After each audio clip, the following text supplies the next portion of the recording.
જય શ્રી કૃષ્ણ। આ વિડીયોમાં કેવડા ત્રીજ વ્રતની વિધિ, મહાત્મ્ય અને કથા વાર્તા સાંભળશું। ભાદરવા માસની સુદ પક્ષની ત્રીજ એટલે કેવડા ત્રીજ। આ દિવસે મા પાર્વતીએ ભગવાન શંકરને કેવડાનું ફૂલ અર્પણ કરીને ભગવાન મહાદેવને પ્રસન્ન કર્યા હતા। ભગવાન ભોળાનાથે પ્રસન્ન થઈ મા પાર્વતીને વરદાન આપ્યું હતું કે આજના દિવસે જે કોઈ મારી કેવડાના ફૂલ ચડાવીને પૂજા કરશે તેની દરેક મનોકામના હું પૂર્ણ કરીશ। આ વ્રતના પ્રતાપે જ માતા પાર્વતીને મહાદેવની પતિ તરીકે પ્રાપ્તિ થઈ હતી। વર્ષમાં માત્ર આ એક જ દિવસે એટલે કે ભાદરવા સુદ ત્રીજના દિવસે મહાદેવને કેવડાનું પાન અર્પણ કરવામાં આવે છે અને એટલે જ આ તિથિને કેવડા ત્રીજ તરીકે ઓળખાય છે। કુંવારી કન્યા જો આ વ્રત કરે તો તેને મનગમતો વર પ્રાપ્ત થાય છે। સૌભાગ્યવતી સ્ત્રી જો આ વ્રત કરે તો તેનું સૌભાગ્ય અખંડ રહે છે। નિઃસંતાન સ્ત્રી જો આ વ્રત કરે તો તેને સંતાન પ્રાપ્તિ થાય છે। આટલો મહિમા છે આ કેવડા ત્રીજના વ્રતનો। રાજસ્થાન તેમજ ઉત્તર ભારતમાં આ ત્રીજને હરતાલિકા ત્રીજ કહેવાય છે, પરંતુ ગુજરાતમાં આ ત્રીજ કેવડા ત્રીજ તરીકે ઓળખાય છે।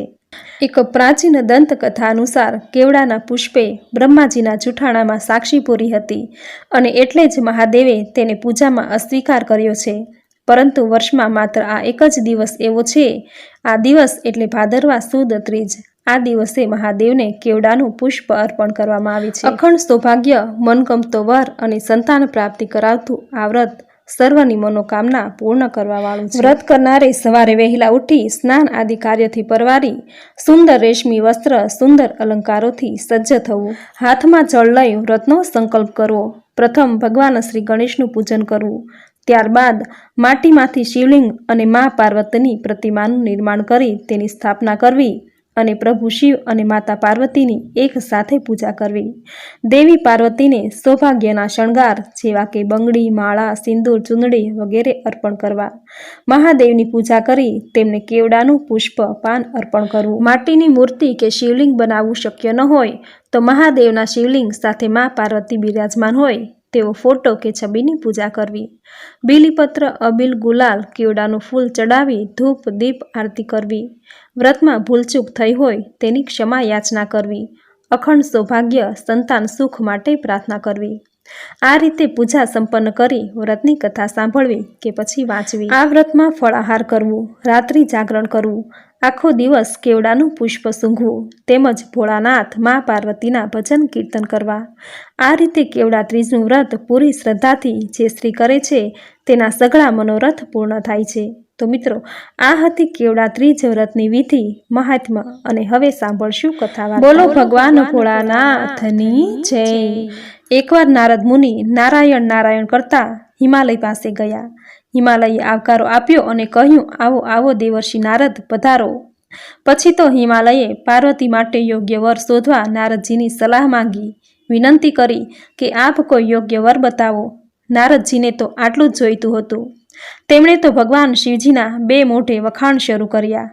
પાર્વતીજીએ તો મનથી ભગવાન શંકરને પોતાના પતિ માન્યા હતા, પણ નારદજીએ વખાણ મહાદેવજીના કર્યા અને લગ્ન વિષ્ણુ ભગવાન સાથે કરો તેમ કહ્યું।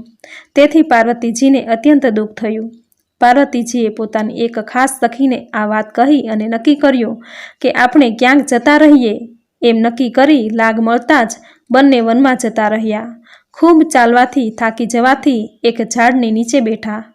પાર્વતીજીએ રમત રમતા માટીનો ઢગલો બનાવ્યો અને તે ઢગલો શિવલિંગ જેવો દેખાવા લાગ્યો।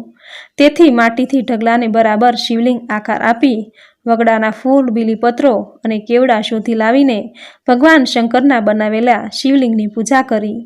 આ દિવસ ભાદરવા સુદ ત્રીજનો દિવસ હતો। ઘરેથી નીકળી ગયા તેથી ભોજન થઈ શક્યું ન હતું। આમ નકોડો ઉપવાસ પણ થયો હતો। તેથી જાણીએ અજાણીએ પાર્વતીજીથી કેવડા ત્રીજનું વ્રત થયું।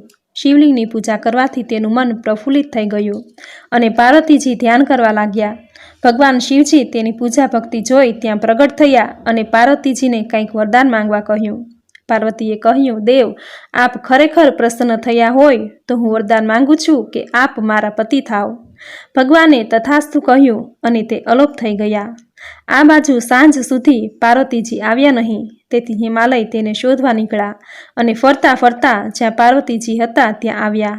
પાસે આવીને હિમાલય કાંઈ કહે તે પહેલાં જ પાર્વતી બોલ્યા કે મન, વચન અને કર્મથી હું મહાદેવને વરી ચૂકી છું, માટે હું બીજા કોઈની સાથે લગ્ન કરવાની નથી. કેવડા ત્રીજના વ્રતના પ્રભાવે હિમાલયને મહાદેવજીએ પ્રેરણા કરી અને શંકર પાર્વતીના લગ્ન થયા. આમ હે ભગવાન ભોળાનાથ, આપ જેવા કેવડા ત્રીજનું વ્રત કરવાથી મા પાર્વતીને ફળ્યા એવા અમને સહુને ફળજો, સહુની મનોકામના પૂર્ણ કરજો, સર્વનું કલ્યાણ કરજો. જય ભોળાનાથ. તો મિત્રો, આ હતી કેવડા ત્રીજ વ્રતની વિધિ, મહાત્મ્ય અને કથા વાર્તા. જે સ્ત્રી પૂરી શ્રદ્ધાથી કેવડા ત્રીજનું આ વ્રત કરે છે, આ દિવસે ફળાહાર કરે છે, ભજન કીર્તન કરે છે, ભગવાન ભોળાનાથ, માતા પાર્વતી તેના પર પ્રસન્ન રહે છે. કુંવારી કન્યાને મનગમતો વર આપે છે, સૌભાગ્યવતી સ્ત્રીનું અખંડ સૌભાગ્ય રાખે છે, નિસ્તાન સ્ત્રીને સંતાન આપે છે, સર્વના સઘળા મનોરથ પૂર્ણ કરે છે. આવું મહાત્મ્ય છે કેવડા ત્રીજ વ્રતનું. તો મિત્રો, આજના આ વિડીયોમાં કેવડા ત્રીજની સુંદર કથા સાંભળવી તમને જરૂર ગમી હશે. તો વિડીયોને લાઇક કરી કોમેન્ટમાં જય મા પાર્વતી, જય ભોળાનાથ જરૂર લખજો. ચેનલ સબસ્ક્રાઈબ કરી બાજુમાં બેલ આઇકન જરૂર પ્રેસ કરજો. આવી જ નવી ધાર્મિક માહિતી, નવી ધાર્મિક કથા સાથે ફરી મળીશું. ત્યાં સુધી આપ સૌને મારા જય શ્રી કૃષ્ણ.